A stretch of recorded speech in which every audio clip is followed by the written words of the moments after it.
होली मनाने के लिए पूरी फैमिली का गेट टुगेदर था। 9 अप्रैल को मेरे हस्बैंड की तबीयत ख़राब हुई, फीवर हुआ उनको काफ़ी तेज। हमने कोरोना का 2-2, 3-3 बार टेस्ट करवाया, नेगेटिव आया।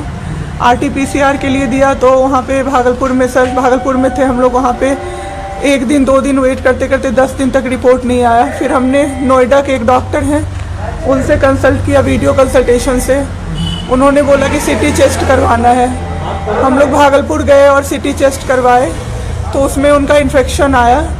60% लंग्स उनका उसमें इन्फेक्टेड था, डैमेज नहीं था, इन्फेक्टेड था बस। बाकी लंग्स का हर चीज़ परफेक्ट था, सारा चीज़ नाक का, गले का सब कुछ नॉर्मल था, उसमें रिपोर्ट में था।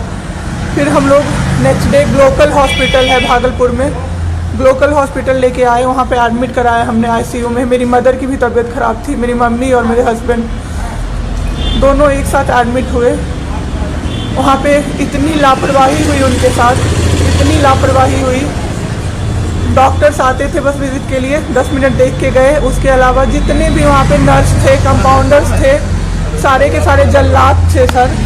कोई दवाई तक नहीं देना चाहता था पेशेंट। मेरी मदर टचवुड बेटर कंडीशन में थी थोड़ी, मेरे हस्बैंड बोल भी नहीं पा रहे थे उस समय तक। इशारे से पानी का ऐसे बताते थे लेकिन कोई उनको पानी नहीं पिलाता था सर। वो मुझे हार के फ़ोन करते थे कि पानी पिला दो। जब मैं अंदर जाती थी तो ये लोग हल्ला करते थे कि क्यों जा रहे हो अंदर। फिर भी मैं जाके उनको पानी पिलाती थी, जूस पिलाती थी।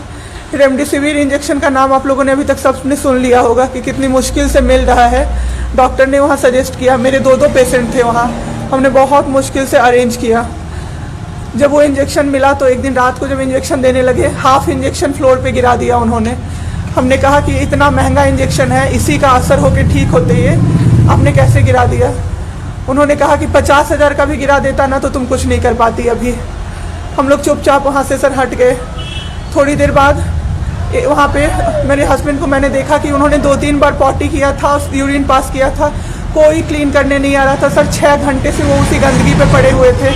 उन्होंने मुझे फिर फ़ोन किया, बस फ़ोन कर पाते थे सर, बोल भी नहीं, बस मिस्ड कॉल आती थी, मैं समझ जाती थी कि कुछ परेशानी है उनको।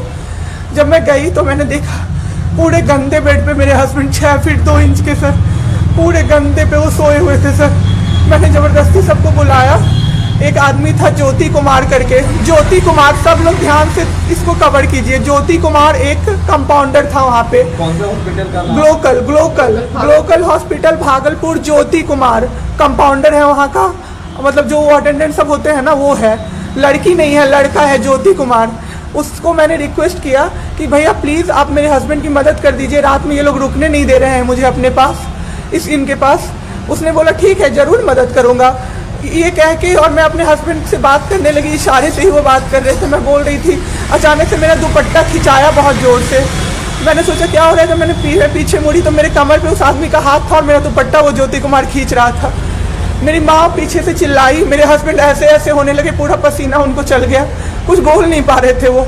जब हम लोग ठीक थे ना, मैं बाहर निकलती थी ना, कोई मुझे ऐसे देखता था ना नॉर्मली ही तो कहते थे आँख निकाल लूँगा, क्या सोच के इसको देख रहे हो। और मेरे हस्बैंड उस दिन बेड पे पड़े हुए देखते रहे कि मेरी वाइफ का कोई दुपट्टा खींच रहा है। और जब मैंने उस आदमी को देखा ना तो वो मुस्कुरा रहा था। मैंने ऐसे दुपट्टा खींचा और मैं कुछ नहीं बोल पाई डर से कि मेरे हस्बैंड यहाँ पे है, मेरी माँ यहाँ पे है, ये लोग कुछ कर देगा।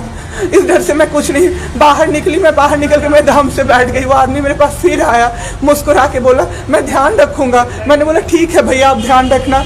मैंने कुछ नहीं बोला उसको, कुछ भी नहीं। 2-3 दिन बाद ऐसे ही कोई सुविधा नहीं, कुछ नहीं। मेरे हस्बैंड की तबीयत उस दिन से बिगड़ी जब रात के 2 बजे में मेरी मदर के बगल वाले बेड पे एक अंकल, मास्क उनका हट गया था और वो अंकल चिल्ला के नर्स को बुला रहे थे और मेरी मम्मी चिल्ला रही थी जल्दी आइए ये मर जाएंगे, जल्दी आइए ये मर जाएंगे। कोई नहीं आया और अंकल ने दम तोड़ दिया। ऐसे 3-4 लोग उस 2-3 दिन के अंदर दम तोड़े हैं बिना केयर के, बिना नर्स के आए। सारी नर्स टेबल कुर्सी लगा के सो जाती थी, कहती थी पागल हो गए हैं हम ही, अब मर जाएंगे इस कोरोना के चक्कर में, अब तो क्यों जॉब कर रहे हो, छोड़ दो, आपकी जगह कोई और आ जाएगा। उसके बाद वहाँ से बाई पैप वहाँ उस हॉस्पिटल में नहीं अवेलेबल था। मेरे हस्बैंड की तबीयत एक दिन बहुत ख़राब हो गई, उन्होंने मायागंज रेफ़र कर दिया, भागलपुर मायागंज हॉस्पिटल। हम लोग अभी मायागंज आए, मायागंज की और हालत ख़राब। ICU में 4 बेड था। मेरे हस्बैंड के बगल वाले बेड पे 4 लोग 6 से 7 घंटे में 4 लोग ख़त्म हुए। क्यों खत्म हुए? वो नर्स को बुला रहे थे, सिस्टर आ जाओ, दिक्कत हो रही है, दिक्कत हो रही है, और सिस्टर नहीं आती थी। एक अंकल तो बुलाते बुलाते उलट के गिर गए, पूरा सर फूट गया, ब्लड ब्लड, और मर गए वो अंकल वहीं पे। इतना मेरे हस्बैंड डर गए। शाम होते होते मेरे हस्बैंड की तबीयत अचानक से खराब होने लगी, पूरा ये सब ड्राई हो गया, एक लेयर व्हाइट कलर का जम गया उनके ऊपर, बहुत ज़्यादा तबीयत खराब हो गई। हम लोगों को समझ भी नहीं आ रहा था कि हो क्या रहा था। अचानक से मेरे दिमाग में आया ना, डॉक्टर को कम से कम 5-6 बार मेरी बहन बुलाने गई है, क्योंकि कोई डॉक्टर था ही नहीं। कब हुई आपके हस्बैंड की डेथ? परसों। सुनिए मेरी बात, पहले पूरी कहानी मेरी सुनिए। मेरी बहन 5 बार 6 बार गई है बुलाने डॉक्टर को मायागंज में, तो डॉक्टर क्या कह रहे हैं, यार रात में भी सोने नहीं दोगे, रात में भी सोने नहीं दोगे। जब हमने देखा जाके सर, तो लाइट ऑफ, इमरजेंसी के नाइट डॉक्टर्स का लाइट ऑफ, और सब नीचे बिछा के मूवी देख रहे हैं और सो रहे हैं, और दरवाज़ा तक नहीं खोला सर। मेरे हस्बैंड की ऐसी हालत हुई, जब मेरी दीदी बहुत जाके चिल्लाई, तब एक डॉक्टर आए वहाँ से, तो उन्होंने देखा क्या कि मास्क, उन्होंने ऐसे मास्क लगा होता है ना, उसमें एक ऑक्सीजन सप्लाई का पाइप होता है ना, वो पाइप ही नहीं लगाया था सर, बस मास्क लगा के छोड़ दिया था, ऑक्सीजन सप्लाई आ ही नहीं रहा था। जब बहुत कम हो गया तब वो डॉक्टर आए और पाइप लगाया, मेरे हस्बैंड तुरंत भी जिंदा हो गए। उसी दिन से उनके दिमाग में वो ऑक्सीजन की किल्लत का डर बैठ गया सर। बहुत 7 घंटे बिना ऑक्सीजन के रहे सर, लड़ते रहे। फिर उस दिन इतना वो डर गए, वो बोले नहीं अब हमको कहीं बाहर लेके चलो। दिल्ली में सर हमने बेड का किया, बहुत पता नहीं था, दिल्ली में कहीं भी जगह नहीं था। हम पटना आए, राजेश्वर हॉस्पिटल में सर पटना आए। यहाँ पे इन्होंने कहा आईसीयू में अटेंडेंट नहीं अलाउड है, नहीं जाओगे आप। मेरे हस्बैंड रोने लगे कि मेरी वाइफ को बस भेज दो, वो रहेगी तो मैं ठीक हो जाऊँगा। इन लोगों ने नहीं अलाउ किया सर। आज मैंने देखा, एम्बुलेंस से हम लोग भागलपुर से पटना आए थे राजेश्वर, रास्ते में उनको 3 बार पॉटी हुई थी सर। उसी गंदे बेड पे उनको 4-5 घंटे राजेश्वर में सुलाया रहा। मैं 10 बार जाके बोली बाहर से कि सर प्लीज़ बेड क्लीन कर दीजिए, वो हम लोग देख लेंगे ना। एक डॉक्टर निकले, मैंने बोला, वो मेरे हस्बैंड अंदर से ना बोल नहीं पा रहे थे, अंदर से ऐसे ऐसे कर रहे थे, बुला रहे थे सबको। मैंने कहा सर वो बुला रहे हैं किसी को बाहर से, तो एक डॉक्टर मुझे कहता है अरे छोड़िए ना, वो छोरा तो ऐसे ही बौखला रहा है जब से आया है। मैं उस समय कुछ नहीं कर पाई सर। उसके बाद उनका ऑक्सीजन लेवल जब 37 हो गया, तब मेरे साथ मेरी दीदी थी, मेरे जीजा जी थे और मेरे जेठ थे। तब मैंने अपने जीजा जी को बोला कि अब मेरे से नहीं रहा होगा, मुझे किसी तरह से अंदर भिजवाइए। तब उन्होंने ज़बरदस्ती मुझे अंदर भेजा और 37 से 74 मैंने कर दिया 10 मिनट में। मेरे बाबू का ऑक्सीजन लेवल मैंने बढ़ा दिया। उसके बाद इन लोगों ने मुझे बोला, मैंने बोला सर अटेंडेंट अलाउड है, सारे के अटेंडेंट बैठे हुए थे। तो एक डॉक्टर ने मुझे बोला अटेंडेंट अलाउड नहीं रहेंगे तो कैसे काम चलेगा, सब तो कोरोना से बीमार पड़ रहे हैं, हम लोग कितना देखें, हम लोग क्या मर जाए खांसते खांसते सबको देख के। बैठिए चुपचाप और देखिए।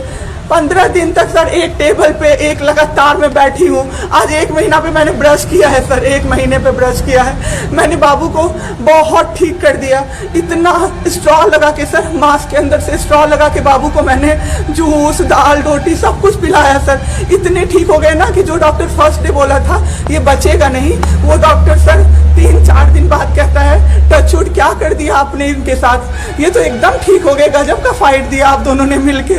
मुझे क्या पता था कि मैं फाइट दे रही हूँ और ये लोग मेरे बाबू को ख़त्म कर देंगे। इतना ऑक्सीजन का किल्लत सर, मेरा बाबू डर गया बहुत ज़्यादा। ऑक्सीजन सिलेंडर देखता था और कहता था हाँ वो ख़त्म हो जाएगा, वो ख़त्म हो जाएगा। मैं कहती थी नहीं ख़त्म होगा बाबू। 1.5 घंटे के लिए सर ऑक्सीजन सप्लाई बंद रहता था। बाद में हमें पता चला ये लोग ब्लैक मार्केटिंग कर रहे हैं अंदर में ऑक्सीजन सिलेंडर का। जो अस्पताल वाले हैं ना, वो ऑक्सीजन सप्लाई बंद कर देते थे ताकि बेचैन होके लोग खरीदें उन्हीं से। हम भी खरीदे सर, मैंने भी खरीदा। क्या करते, हमें भी तो चाहिए था। परसों सर सुबह में हमारे पास एक ही सिलेंडर था, पाइपलाइन बंद हो गया। मेरे हस्बैंड को बाईपैप लगा हुआ था, उनको 2 सिलेंडर से जाना था, एक ही सिलेंडर था। सिलेंडर मांगते मांगते कहीं नहीं मिला सर, मेरे हस्बैंड खत्म हो गए। सर, मेरा बाबू चला गया हमको छोड़ के। आपके साथ यहाँ पे भी सर, यहाँ पे राजेश्वर में डॉक्टर अखिलेश गंदे इशारे कर रहा था मुझे सर। चलता था ना तो मुझसे सट के क्रॉस करता था सर। मैं इग्नोर कर देती थी कि मेरा हस्बैंड है यहाँ पे, वरना अगर बाहर होता चप्पल खोल के मैं मारती सर ऐसे इंसान को। वहाँ पे मायागंज हॉस्पिटल में डॉक्टर्स, कोई भी डॉक्टर नहीं आता है, कोई सीनियर डॉक्टर नहीं, जूनियर डॉक्टर नहीं, और पेशेंट की सिर्फ एंट्री कर देते हैं कि फिजियोथेरेपी किया गया। ये बेबाबू नाक का क्या करते हैं, नेबुलाइज किया गया, 4 बार नेबुलाइज किया गया, कोई चीज़ नहीं होती है, सिर्फ पेशेंट की एंट्री कर देते हैं। एंट्री सब किया हुआ रहता है कि ये बड़े डॉक्टर आए, ये बड़े डॉक्टर आए, उन्होंने पेशेंट को देखा, नेबुलाइज किया, फिजियोथेरेपी हुआ, पेशेंट को कुछ नहीं, मतलब सीपैप पे पड़ा हुआ पेशेंट, और उसको देखने के लिए 24 घंटे में कोई नर्स नहीं आती है, रूम बंद करके, और सब सोते रहते हैं। दरवाजा ठकठकाइएगा तो चिल्ला के बोलेगी दूर भागो यहाँ से, कोरोना पेशेंट के यहाँ से आई हो, हम लोग अभी रात में नहीं आ सकते। हम लोग क्या मर जाए पेशेंट के लिए? कोई नहीं आता है, कोई नहीं आता है देखने के लिए किसी को। ये लोग पटना में हम लोग तो 26 तारीख को आए पटना। मैम आपके साथ जो ये सब हुआ गलत हुआ, इसकी शिकायत आपने किसी को की है? अभी किसको करे सर, परसों तो मेरा बाबू गया है। परसों शाम आप क्या चाहती हैं सरकार से? क्या अभी सबसे पहले तो मैं चाहती हूँ कि सारे जगह ये, सबसे पहले तो मुझे कोई प्लेटफॉर्म मिले जिस पे मैं ये बोल सकूँ टीवी पे जाके, ताकि लोग बचें। अब जिसके साथ जो हो नहीं हो तो सेकेंडरी है। हमारे जैसे जो लोग उसमें पड़े हैं ना, जो ये छोड़ के भूल जाते हैं कि पेशेंट का ख्याल डॉक्टर्स रखेंगे, वो जाके अपने पेशेंट का ख्याल रखें, नहीं तो सब मर जाएंगे सर, सब मर जाएंगे। एक डॉक्टर एक दिन आए राजेश्वर में, कहते हैं अरे ये बेड अभी तक नहीं खाली हुआ है, मतलब ये आदमी अभी तक नहीं मरा है। एक आदमी के बारे में आप सोचो सर जरा सा, आप सोचो सर जरा सा। मेरे हस्बैंड को वेंटिलेटर पे नहीं रखा सर, वो शायद बच जाते। और जब मेरी एक फ्रेंड है डॉक्टर, उसने बात की कि आपने वेंटिलेटर भी क्यों नहीं रखा, तो झूठ कह रहे हैं कि फैमिली वालों ने मना किया। हमें कोई सजेशन नहीं दिया, कोई सजेशन नहीं, पे आप रख सकते हो, कुछ भी नहीं सर।